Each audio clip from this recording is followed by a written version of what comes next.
τοποθετήσαμε για το τροφοδοτικό.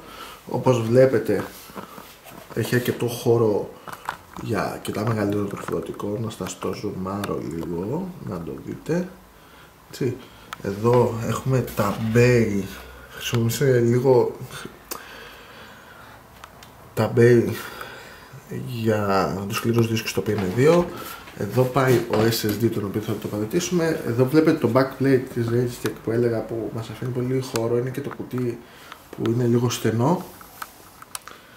Το ψυγείο το οποίο τοποθετήθηκε και βιδώθηκε. Μέχρι στιγμής είμαστε σε καλό δρόμο. Για να το δείτε λίγο από μακριά το κουτάκι. Είμαστε σε καλό δρόμο. Βλέπετε ήδη που σήκωσα όρθια το κουτί, το κόκκινο χρώμα έχει αρχίσει και πηγαίνει από μόνο του, χωρίς καν να το ανοίξω, από τη βαρύτητα και μόνο. Λίγο υπομονή θέλει. Μ' αρέσει αυτό το μαύρο χρώμα του κουτιού πολύ.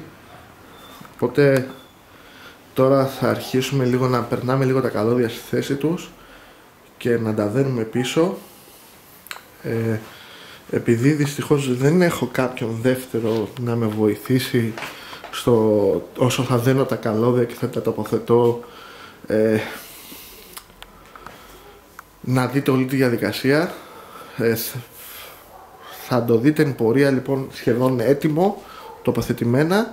Θα έχω τοποθετήσει τα πάντα και θα αφήσω να δείτε για το τέλος την τοποθέτηση της κάρτας γραφικών επίτηδες, για να δείτε και το τελικό αποτέλεσμα.